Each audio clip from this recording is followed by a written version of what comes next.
Қала сыртындағы үлкен тойханада сағат түнгі 2-ден асып бара жатқан. Музыка әлі де әлсіз естіліп тұр, бірақ көпшілік тарап, тек кейбір мас әнші әуесқойлар ғана микрофонды тастамай жатыр. Мен Тимур, 27 жастағы әкімшілік қызметкері. Кешкі костюмнің галстугын шешіп, мойнымды босатып, машинада отырып, Гүлімді күтіп тұрған жоқпын, ол түнгі кезекшілікте. Егіз балалар үйде қарауылда, апалары Гүлімнің әпкесі қарап отыр, бірақ сағат 12-ден кейін олар да кеткен. Сондықтан мен үйге жалғыз қайттым. Үйге кіргенде бірден сездім, іште біреу бар. Жарық өшіп тұр, бірақ ас үйден әлсіз жарық шығып тұр. Диванның үстінде бірдеңе қозғалғандай болды. Мен телефонның шамын қосып қарасам, Назира апай. Менің 45 жастағы енем. Күйеуі Гүлімнің әкесі қайтыс болғалы 10 жыл өткен. Ол бүгінгі тойда да болды, қызының досының тойына шақырылған. Бірақ мен оны үйге қалай жеткізгенімді есімде сақтамаппын. Әлде таксимен келді ме, әлде біреу әкелді ме? Енді ол менің диванымда отыр. Көйлегінің бір жағы бүктеліп, екінші иығынан түсіп қалған. Шашы тараусыз, бір жағына қайқулаған. Көзі қызарып, ісініп кеткен. Аузынан арақ пен оның әдеттегі Chanel парфюмінің қоспасы шығып тұр, тәтті, ауыр, мас ететін иіс. Ол маған қарады да, баяу күлді. Тимуржан. Келдің бе, балам? Дауысы қалың, созылыңқы. Әдеттегі Назира апайдың дауысы емес. Мен сөмкемді жерге қойдым, есікті жауып, аяқ киімді шештім. Іштей ойладым, қазір не істеймін? Балалар жоғарыда ұйықтап жатыр. Гүлім таңертең ғана келеді. Апай, сіз неге әлі ұйықтамадыңыз? Дедім тыныш, бірақ қаттырақ. Ол диваннан тұрмады. Тек қолымен маған ишарат жасады. Келші. Отыршы. Мен саған бір нәрсе айтайын. Мен орнымда тұрдым. Жүрегім қатты соғып кетті. Ыңғайсыздықтан қол аяғым мұздап бара жатқандай. Ол қайта сөйледі, мен. Еркек иісін. Көрмегелі 10 жыл болды, Тимуржан. 10 жыл. Сен білесің бе, ол қанша уақыт? Күн сайын таңертең тұрғанда жалғыздық. Түнде жатқанда жалғыздық. Балалар өсіп кетті, қызым үйленді. Ал мен әлі тірімін ғой. Сөздері маған қарай ұшып келіп, жүректі қысып жатты. Мен артқа шегіндім. Апай, сіз массыз. Жатыңызшы. Мен сізге су әкелейін. Мен ас үйге қарай бет алдым. Бірақ ол тез тұрып, маған қарай жылжыды. Аяқтары сәл шайқалып, бірақ мақсатты. Мен раковинаға жетпей тұрып, артымнан құшақтап алды. Қолдары белімнен өтіп, кеудеме жабысты. Беті мойнымның артына тиіп, ыстық тынысы теріме тигенде бүкіл денем қатты қысылып қалды. Назира апай. Тоқтаңыз дедім қатты дауыспен, бірақ дауысым дірілдеп шықты. Ол құлағыма сыбырлады, сен жасың. Күштісің. Иісің. Еркек иісі. Мен оны ұмытып қалғанмын. Тек бір рет. Құшақтап қойшы. Мен оның қолдарын ақырын ажыраттым. Артыма бұрылып, бетпе-бет тұрдым. Оның көзі жасаурап тұр. Жылағысы келіп тұрғандай, бірақ жыламайды. Мас адамның көзі шындықты жасыра алмайды. Апай, бұл дұрыс емес. Сіз менің енемсіз. Гүлімнің анасысыз. Балалардың әжесі. Ол күлді. Бірақ күлкісі ауыр, өкінішті. Әже, иә. Әже болдым. Бірақ мен әлі әйелмін, Тимур. Мен өлген жоқпын. Сен мені әйел ретінде көрмейсің бе? Мен ештеңе айта алмадым. iштей паника басталды. Telefonda қалтадан алып, Гүлімнің нөмірін тердім. Түнгі кезекшілікте байланыс нашар болады, бірақ бүгін бірден жалғасты. Алло. Тимур. Не болды? Гүлімнің дауысы шаршаған, бірақ алаңдаулы. Қымбаттым. Мен қатты ауырып тұрмын. Басыма қатты ауырсыну түсті. Балалар да мазасыз. Мүмкін болса, тезірек келші. Өтініш. Гүлім бір сәт үндемеді. Жарайды. Мен қазір шығам. 30-40 минутта жетемін. Дәрі іштің бе? Иә. Тезірек. Мен телефонды өшірдім. Назира әлі алдымда тұр. Қолын созып, менің бетіме тигізбек болды. Мен артқа шегініп, оны иығынан ұстап, диванға қарай жетеледім. Жатыңыз, апай. Ұйықтаңыз. Ертең бәрі басқаша болады. Ол қарсылық көрсетпеді. Диванға жатып көзін жұмды. Бірақ 1 минуттан кейін қайта ашып, маған қарады. Сен маған ренжімейсің ғой. Мен жауап бермедім. Тек жоғарыға, балалардың бөлмесіне қарай шықтым. Есікті жауып, ішінде тұрып қалдым. Жүрегім әлі дүрсілдеп тұр. Қолым дірілдеп, телефонды қатты ұстап тұрмын. Түнде Гүлім келгенде Назира диванда терең ұйықтап жатты. Аяқ киімі шешілмеген, көйлегі әлі бүктелген. Гүлім маған қарап, не болды шынымен? Сен қатты қорқып кеткенсің ғой. Мен тек мас болыпты. Тойдан. Ештеңе емес. Жай. Шаршадым. Гүлім Назираны көрпе жауып, маған қарады. Мен оның көзінен бір нәрсе сездім, ол да бірдеңені түсінгендей. Бірақ ештеңе сұрамады. Сол түні мен диванда ұйықтамадым. Балалар бөлмесінің еденінде, кілем үстінде жаттым. Көзімді жұмған сайын Назираның дауысы құлағыма қайта-қайта келді. Еркек иісін көрмегелі 10 жыл болды. Таң атқанша сол сөз миымда айналып жатты. Таңғы сағат 7-де ояндым.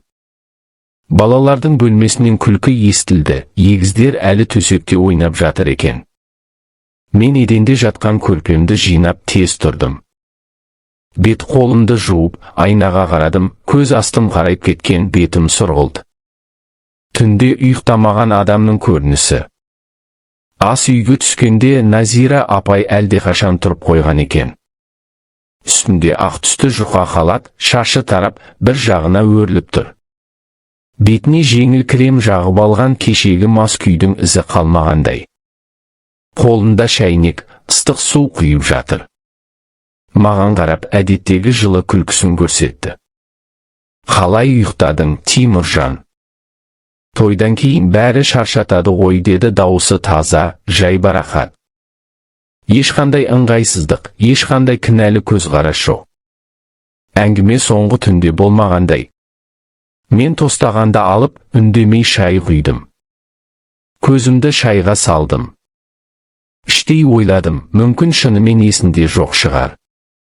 Мас адамдар кейде ештеңе есінде қалмайды ғой. Балалар оянды ма? Деп сұрадым, тақырыпты ауыстырып. Иә, жоғарыда ойнап жатыр. Мен қазір жуындырып, киіндіріп қоямын. Сен жұмысқа кешікпейсің бе? Жоқ. Бүгін кешке дейін кездесулер бар, бірақ таңертең үйде отырамын. Ол басын изеді.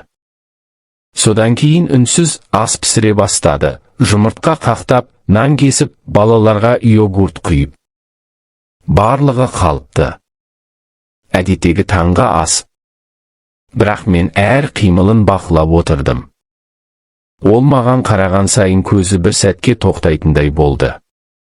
Немесе маған солай көрінді ме? Гүлім сағат 8-де келді. Ауру құшақтады. Ана, қашан келдіңіз? Мен кеше түнде ештеңе байқамадым ғой. Таксимен келдім, қызым. Сен ұйықтап жатқан шығарсың.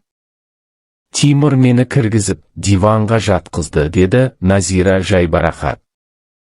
Маған қарап жеңіл күлді. Рас па, Тимуржан? Мен бас изедім. Ештеңе қоспадым. Гүлім маған қарап, сен шынымен ауырып қалған жоқсың ба?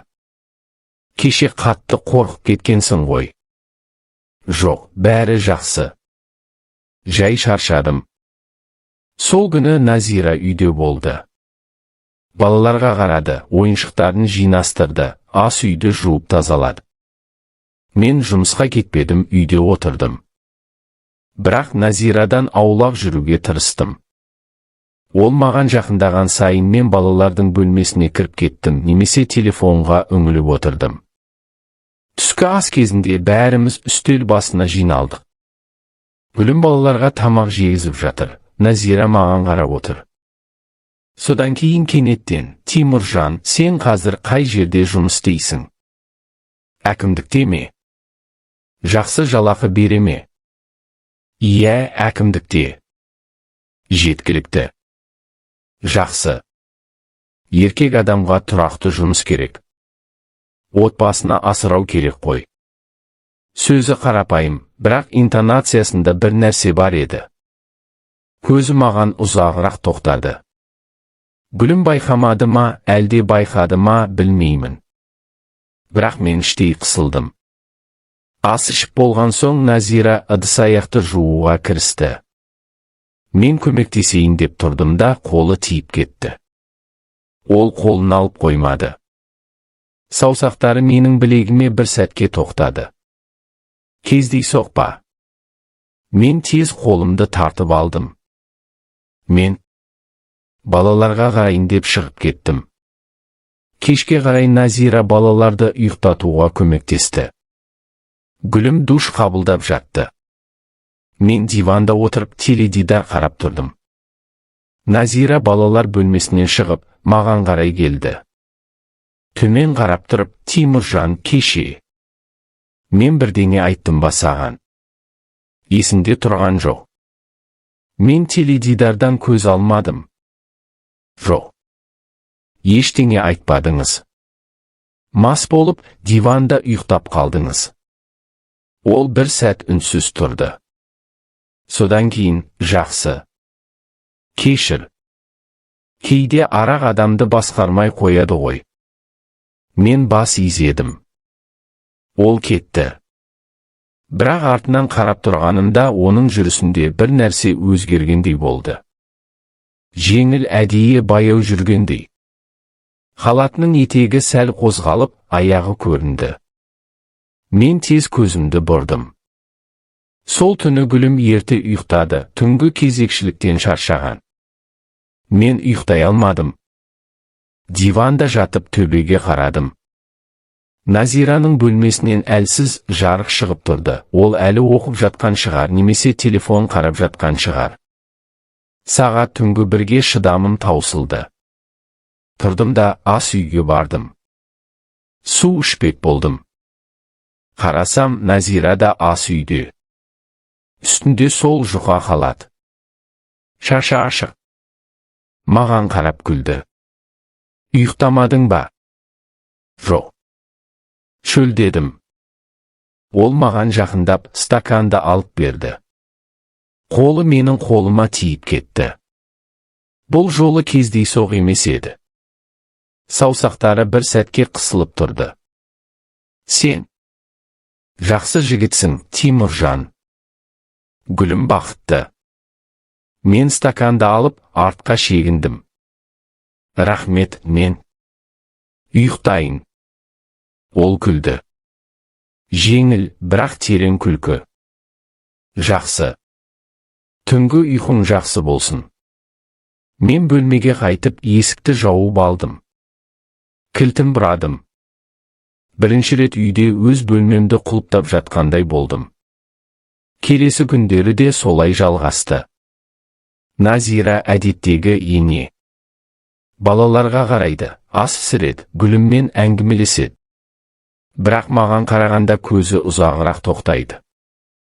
Бірде шай құйып беріп жатып, саусағы қолтығыма тиіп кетті. Бірде балаларға әке керек деп сөйлеп, маған қарап тұрды. Бірде менің жейдемнің жағасын түзетіп, мына жерің бүктеліп тұр екен деп, саусағын мойныма тигізді. Мен одан аулақ жүре бастадым. Жұмыстан кеш қайтамын. Үйде болсам, балалармен бірге боламын. Телефонға үңіліп отырамын. Бірақ ол тоқтамады.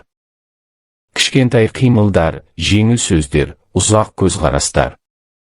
Бәрі баяу, бірақ тұрақты түрде жақындай берді. Мен іштей сездім, бұл әлі бастамасы ғана. Алғашқы түн мас күйдегі қателік болса, енді ол қателікті есінде жоқ деп жасырып, баяу шекараны бұзатын ойын бастады. Ал мен қорқып тұрдым. Не Гүлімге бәрін айтсам ба деп ойладым. Не Назираны үйден шығарып салсам ба деп ойладым. Бірақ ештеңе істемедім. Өйткені әлі де ештеңе болған жоқ еді. Әлі де кездейсоқ еді. Бірақ іштей білдім, бұл тыныштық ұзаққа созылмайды. Гүлім тағы түнгі кезекшілікке кетті. Бұл жолы ол кешке қарай шықты. Ауруханада жаңа ауысым басталған, науқастар көп, дәрігерлер жетіспей жатыр деп айтты. Егіздерді ұйықтатып болған соң үйде тек мен және Назира қалдық. Сағат 9-да балалар бөлмесінің есігін жауып төменге түстім. Теледидарды қосып, дыбысын әрең естілердей қылып қойдым. Жүрегім қатты соғып тұрған жоқ, бірақ бір түрлі мазасыздық бар еді. Соңғы апталардағы сол кішкентай қимылдар, ұзақ көзқарастар, кездейсоқ тиісіп кетулер.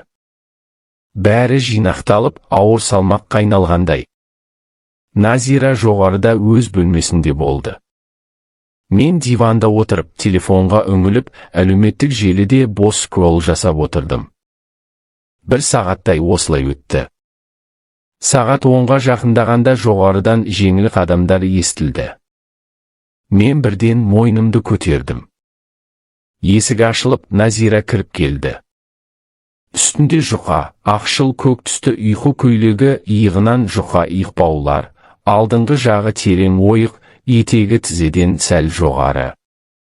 Шашы ашық, таралған, бірақ әдейі сәл шашылыңқы етіп қойғандай. Қолында бір стақан су. Бірақ ол суды ішпеді, тек ұстап тұр. Ұйықтамадың ба әлі? Деді сыбырлап, бірақ дауысы қалың, әдейі төмендетілген. Жоқ. Әлі ерте. Ол диванға жақындап қасымдағы орындыққа отырды. Аяқтарын айқастырып, маған қарады. Көзіне бір түрлі жылтырлық бар, мас емес, бірақ бір нәрсеге шешім қабылдаған адамның көзі. Тимур, мен саған бір нәрсе айтқым келеді. Мен теледидарға қарап отырдым. Жүрегім қаттырақ соға бастады. Не туралы? Ол бір сәт үнсіз тұрды. Содан кейін стақанды үстелге қойып, маған қарай жылжыды. Енді арамызда небәрі 30-40 сым қашықтық қалды. Мен жалғыздықтан шаршадым. 10 жыл бойы ешкім мені құшақтап ұйықтатқан жоқ. Ешкім менің денеме тиген жоқ. Сен білесің бе, әйелдің денесі қанша уақыттан кейін өшіп қалады. Бірақ меніңкі әлі өшіп қойған жоқ. Мен орнымнан тұрдым. Артқа шегіндім. Назира апай, тоқтаңыз. Бұл сөздерді айтпаңыз. Бұл дұрыс емес. Ол да тұрды. Баяу, бірақ мақсатты түрде маған қарай жылжыды. Қолымен менің қолымды ұстады. Саусақтары ыстық, бірақ дірілдеп тұр. Мен енемін деп ойлама. Мен әйелмін. Сен мені әйел ретінде көрмейсің бе? Мен әлі жаспын. 45-те әйел өлмейді, Тимур. Мен әлі тірімін. Сен де тірсің. Мен қолымды тартып алдым. Дауысым қатты шықты, тоқтаңыз. Сіз Гүлімнің анасысыз. Балалардың әжесісіз. Бұл ауру сияқты. Ол күлді. Бірақ күлкісі жылауға жақын. Ауру ма? Жалғыздық ауру. Сен оны білмейсің. Сенде Гүлім бар. Сенде балалар бар. Ал менде ештеңе жоқ. Тек түнде төсекте жалғыз жату бар. Сен маған бір рет қана жақындасаң, мен бәріне көнемін. Ешкім білмейді. Гүлім түнде жұмыста. Балалар ұйықтап жатыр. Тек сен және мен. Мен артқа шегініп, ас үйге қарай бет алдым. Ол менің артымнан келді. Мен тоқтадым. Артыма бұрылып, қатты дауыспен, шығыңыз. Қазір бөлмеңізге барыңыз. Ол тоқтамады. Керісінше маған жақындай түсті. Қолымен менің кеудеме тигізді. Саусақтары жейдемнің түймесінен өтіп, теріме тигенде мен бүкіл денеммен қатты қысылдым. Сен де қалайсың? Мен білемін. Көзіңнен көріп тұрмын. Сен мені қарайсың. Сен менің денеме қарайсың. Мен оның қолын қатты итеріп жібердім. Ол артқа шегініп диванға сүйенді. Көзіне жас келді. Неге сен мені иттей қарайсың? Мен саған ұнамаймын ба? Мен әдемі емеспін бе? Мен жасы үлкен емеспін ғой. Мен телефонды алып, Гүлімнің нөмірін тердім. Бірақ түнде ауруханада байланыс нашар, сигнал жоқ. Мен қайта тердім. Назира маған қарап тұрды. Айтпайсың ғой. Гүлімге айтпайсың. Сен де кінәлісің. Сен мені бірінші рет қарағанда. Мен сенің көзіңде бір нәрсе көрдім. Сен мені әйел ретінде көрдің. Мен есікке қарай бет алдым. Ол менің алдымды кесіп өтті. Есікті құлыптады. Кілтті қалтасына салды. Қазір ешқайда кетпейсің. Мен саған бәрін айтып беремін. Мен саған не керек екенін білемін. Гүлім сені қанағаттандырмайды ғой кейде. Мен білемін. Мен әйелмін. Мен түсінемін. Мен қатты дауыс көтердім. Есікті ашыңыз. Қазір. Ол күлді. Бірақ күлкісі қорқынышты еді. Содан кейін маған қарай келді. Мен оны иығынан ұстап, қатты итердім. Ол құлады, диванға емес, еденге. Қатты соғылды. Бірақ тұрмады. Жерде отырып жылады. Нағыз жылау дыбысты кеңірдектен шығатын. Мен мас едім сол түні. Бірақ енді мас емеспін. Мен саған шынымен ұнағым келді. Сен мені қабылдамайсың ба? Мен саған жамандық жасамадым ғой. Мен есікке қарай жүгірдім. Кілтті оның қалтасынан тартып алдым. Ол қарсылық көрсетпеді. Тек жылады. Мен есікті ашып, сыртқа шықтым. Балалар бөлмесіне кіріп, есікті жауып, ішінен құлыптадым. Сол жерде түн бойы отырдым. Еденде балалардың кереуеті жанында. Егіздер тыныш ұйықтап жатыр. Мен олардың тыныс алуын тыңдадым. Бірақ құлағымда Назираның дауысы, мен әйелмін. Мен әлі тірімін. Таң атқанша ұйықтамадым. Көзімнен жас шыққан жоқ. Бірақ іштей бір нәрсе сынғандай болды. Сенім. Шекара. Отбасы деген ұғым. Таңертең Гүлім келгенде мен әлі сол бөлмеде отыр едім.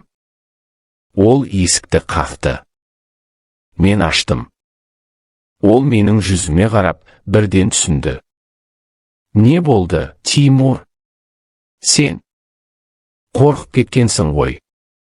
Мен ештеңе айта алмадым. Тек, кейін сөйлесеміз. Қазір. Балалар оянады. Бірақ іштей білдім, кейін деген сөз енді ұзаққа созылмайды. Бұл түн шекараның соңғы нүктесі болды. Енді артқа қайту мүмкін емес. Таңғы сағат 7-ге жақындағанда Гүлім үйге кіріп келді. Ауруханадан шыққан бойы шаршаған, көзі қызыл, бірақ бетінде әлі де жұмысқа байланысты жауапкершіліктің ізі бар. Ол есікті жауып, аяқ киімін шешіп жатқанда мен балалар бөлмесінен шықтым. Егіздер әлі ұйықтап жатыр, олардың тыныс алуы ғана естіледі. Гүлім маған қарады. Бірден түсінді. Менің жүзімдегі шаршау, көз астымдағы қара шеңбер, қолымның сәл дірілдеуі. Бәрін бірден оқыды. Тимур. Не болды? Сен бүгін түнде ұйықтамадың ба? Деді ол дауысын төмендетіп, балалар оянбас үшін. Мен жауап бермедім. Тек басымды изедім де, ас үйге қарай бет алдым. Ол артымнан келді. Назира әлі өз бөлмесінде, есік жабық, іштен ешқандай дыбыс жоқ. Ас үйде шай қайнатып тұрып, мен сөйледім. Дауысым қатты шықты, бірақ дірілдеп, Гүлім. Отыршы. Бүгін бәрін айтамын. Ештеңені жасырмаймын. Ол үстелге отырды. Қолымен бетін сүртіп, маған қарады. Көзінде алаңдаушылық бар, бірақ әлі сенбегендей. Мен бәрін айттым. Сол той түннен бастап. Назираның мас күйде жабысуы. Еркек иісін көрмегелі 10 жыл болды деген сөздері. Кейінгі күндердегі кішкентай тиісіп кетулер, ұзақ көзқарастар, кездейсоқ қол тигізулер. Соңғы түндегі ашық әрекет. Оның бөлмеме кіруі. Сөздері. Қолының денеме тиюі. Менің оны итеруім. Есікті құлыптауым. Түн бойы балалар бөлмесінде отыруым. Сөйлеп тұрып, дауысым бірнеше рет үзіліп кетті. Көзімнен жас шыққан жоқ, бірақ тамағым құрғап, сөздер қиын шықты. Гүлім алғашында үндемеді. Тек тыңдады. Көзі үлкейіп, беті ағарып кетті. Қолы үстелде қатты қысылып тұр. Аяқтағанымда ол 1 минуттай үнсіз отырды. Содан кейін баяу тұрды. Дауысы сыбырлағандай, ана. Менің анам. Осыны істеді ме? Мен бас изедім. Мен оны тоқтаттым. Ештеңе болған жоқ. Бірақ ол тоқтамады. Ол шынымен қалады екен. Гүлімнің көзіне жас келді. Бірақ ол жыламады. Тек терең тыныс алды.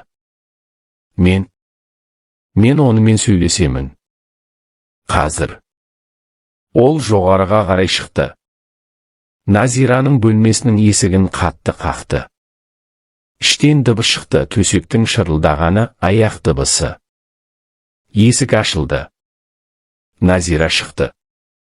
Үстінде кешегі ұйқы көйлегі емес, қарапайым үй киімі, шашы таралған, бетіне су тигізген. Бірақ көзі қызыл, ісініп кеткен. Түнде жылаған сияқты. Гүлім бетпе-бет тұрды.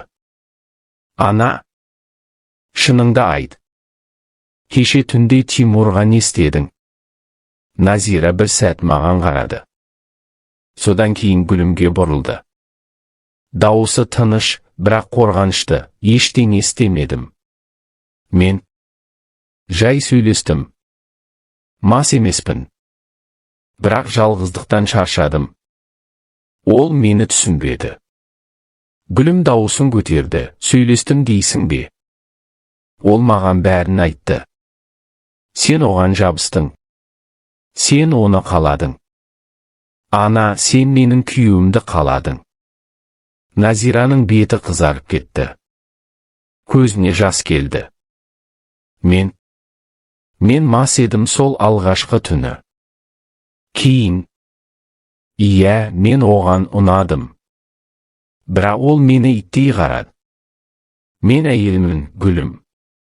Мен өлген жоқпын. Сен түсінбейсің.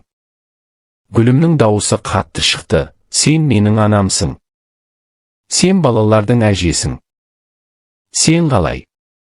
Қалай осыны ойладың? Тимур саған ештеңе істемеді. Ол сені тоқтатты. Ал сен кінәні оған аударып тұрсың. Назира жылады. Нағыз қатты жылады. Тізерлеп отырып, еденге құлады. Кешіріңдер, мен қателестім.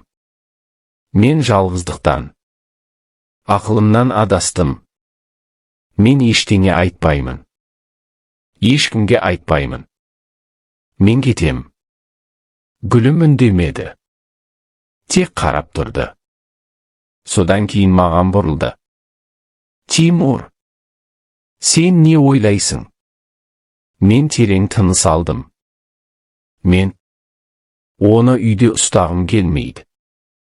Балалар үшін де, біз үшін де. Ол кетуі керек. Басқа жерге.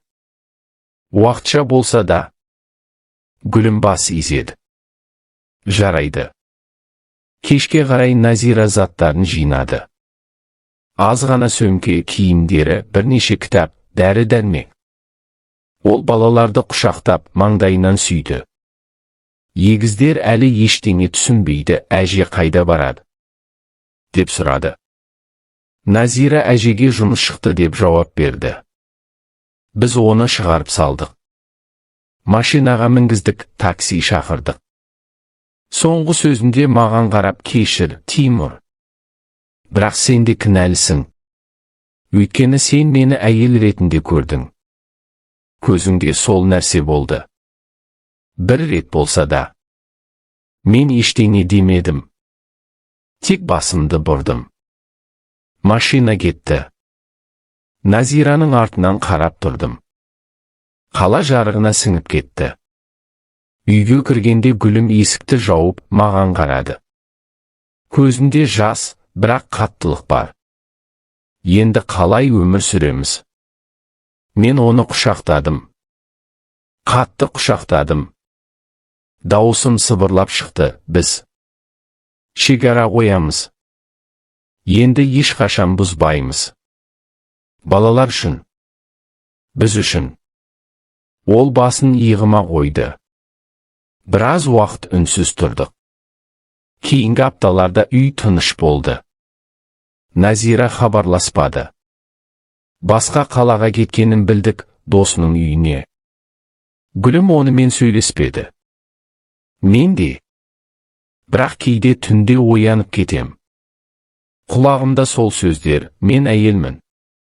Мен әлі тірімін. Мен балалардың бөлмесіне кіремін. Олардың тыныс алуын тыңдаймын. Гүлімнің қасында жатамын. Қолын ұстаймын. Шекара сынған жоқ. Бірақ ол әрқашан жаралы болып қалды. Сол жараны ұмыту үшін уақыт керек. Көп уақыт. Ал әзірге біз өмір сүреміз. Бірге. Тыныш.